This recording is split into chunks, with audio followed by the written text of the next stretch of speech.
Shalom à tout le monde, que le Seigneur Jésus-Christ vous bénisse. Alors aujourd'hui, j'amène l'enseignement sur la spiritualité, comment tu peux maîtriser l'amour ou bien comment tu peux faire pour faire revenir l'amour perdu. Hein? Comment tu peux faire revenir l'amour perdu? C'est le message phare que je voudrais vous révéler à ce moment. Je vais donner quelques astuces.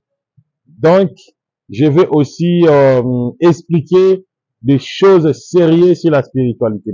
Alors, je voudrais quand même ouvrir la parenthèse pour donner cette information à tous les téléspectateurs, les abonnés à travers les réseaux sociaux, dans le monde entier, partout où vous êtes. Si vous avez des cas, par exemple, tu es une femme mariée, ton homme ne veut plus de toi, il t'a abandonné, ton chéri ne veut plus de toi, il t'a abandonné, veuillez consulter le prophète Ézéchiel dans mon numéro, plus 243 97 76 24 404. Je répète, plus 243 97 76 24 404. Alors, je vais t'apprendre comment est-ce que vous allez faire pour faire revenir ton amour ou bien l'amour de ta vie. Je vais vous apprendre ça, je vais prier pour vous et puis je vais vous orienter. L'homme de ta vie, le plus vite possible, va vraiment se regagner. Il va toujours te chercher. Deuxième astuce, deuxième info, je veux aussi aider les hommes. Peut-être que vous avez perdu votre chéri, ça fait beaucoup des années. Vous voulez les récupérer.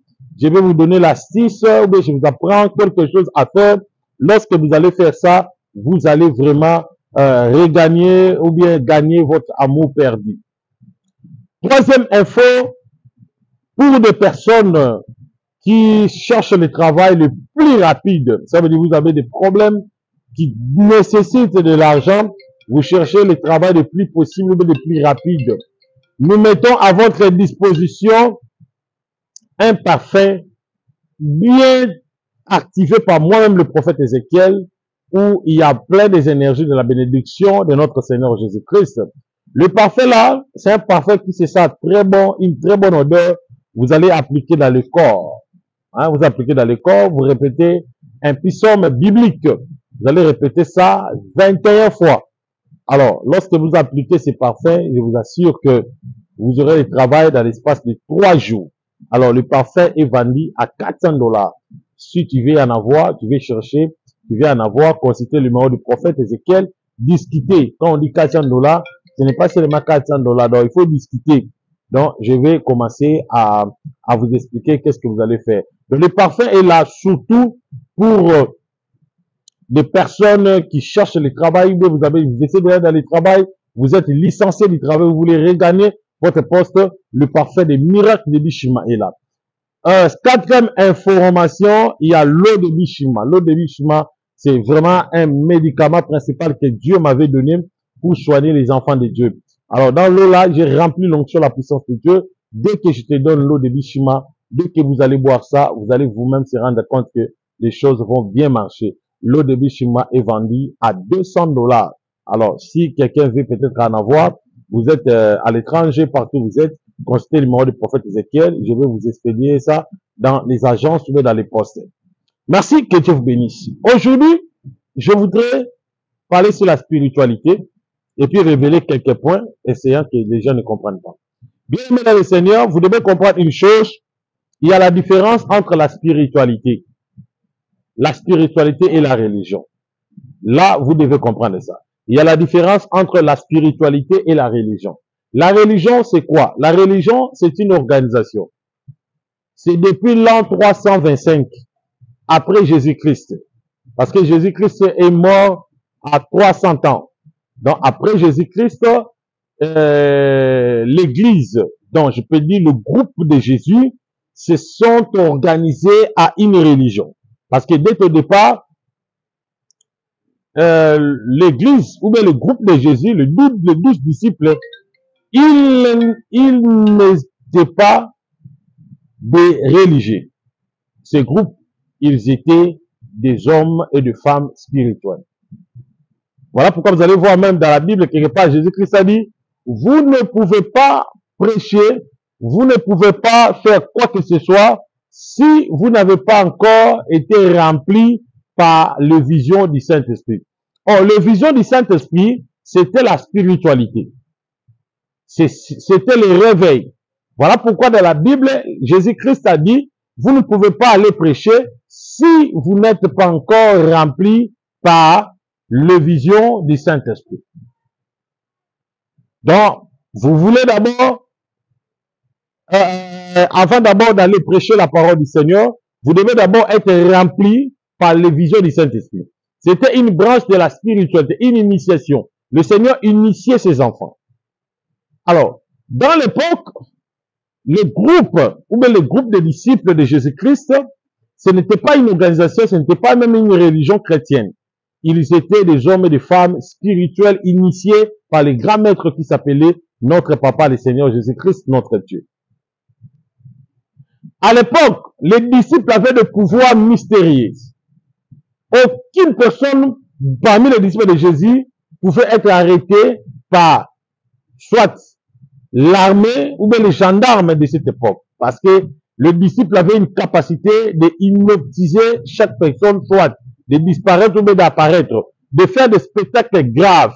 Ce sont des personnes qui manipulaient la spiritualité terrible, je vous dis. À l'époque, ce n'était pas une religion, c'était un loge. Donc, les 12 disciples, ils étaient initiés dans un loge. La personne, le maître de ce loge, c'était Jésus, notre Dieu. Et quand est-ce que le groupe de Jésus est devenu une religion? C'est dans 325 après Jésus.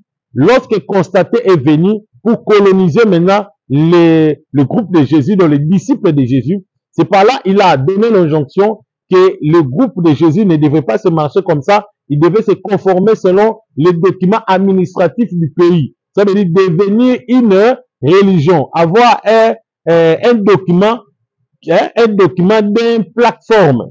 C'est par là où il avait aussi amené les disciples de livrer les secrets mystiques qui cachaient les disciples pour organiser et puis pour réformer les secrets de la spiritualité pour que le monde entier comprenne les vrais secrets. Alors, les disciples ont compris, ils ont pensé que bon, c'est une meilleure idée. Constantin va faire un très bon travail pour propager l'évangile de Christ que nous, on a eu des temps, on a sacrifié notre temps, notre vie pour aller prêcher. Bon, avec Constantin, comme c'est un gouverneur, comme c'est un empereur, il va vraiment organiser les secrets spirituels et puis révéler les secrets spirituels dans le monde. C'est par là que l'Église est devenue une religion. Hein? Le groupe de Jésus et les disciples sont devenus une religion. C'est là où le mal s'est infiltré dans le christianisme. Maintenant, qu'est-ce que Constantin a fait? Il a s'accaparé de toutes les connaissances, de tous les secrets, de tous les secrets plutôt spirituels. Il a gardé ça dans un grimoire spirituel ou bien dans un grimoire orthodoxe. Et ce grimoire-là est aujourd'hui à Rome. Ces grands secrets, ce sont des prêtres ou bien le pape qui garde les secrets-là. Parce que Constantin fut aussi le premier pape de l'époque. Vous savez, nous les chrétiens, on n'était pas comme nous sommes aujourd'hui. Aujourd'hui, les chrétiens perdent la crédibilité de la spiritualité. Un chrétien peut mourir par une maladie de Mbach. Un chrétien peut mourir par la toux. Un chrétien peut mourir. Mais à l'époque, un chrétien, c'était un homme, une femme mystérieuse. Quand tu rencontres un chrétien, ça veut dire que tu as rencontré la personne qui fait peur au monde. Regardez moi-même, Jésus-Christ, notre maître, il pouvait marcher sur l'eau. Vous savez que Jésus pouvait marcher même sur l'eau. Lors de son ascension, Jésus a fait un spectacle terrible. Il a monté sans avoir un corde. Il a fait l'ascension. Il a monté et il est entré au ciel. C'était le degré de la spiritualité. Le niveau était tellement élevé. Alors, ce niveau-là a été martelé ou bien combattu en l'an 325 après le départ de Jésus. Maintenant, l'Église devient très inquiète parce que le gouvernement voudrait recenser le groupe de Jésus et puis pour informer le groupe de Jésus. C'est là où ils ont volé tous les secrets. Aujourd'hui, je vous apprends que la majorité de tous les secrets qui se disent dans des loges comme franc-maçonnerie, Rose-Croix, un cancan bouddhiste, tous ces secrets-là ont été volés chez les disciples, dans les secrets mystiques que Jésus appliquait. Et ils ont tout volé ça. Aujourd'hui, nous sommes tombés à bas. Nous sommes très tombés, nous sommes dans un chaos terrible, nous, le christianisme. Même dans le monde entier, on sait que les christianismes n'ont pas vraiment la véritable spiritualité.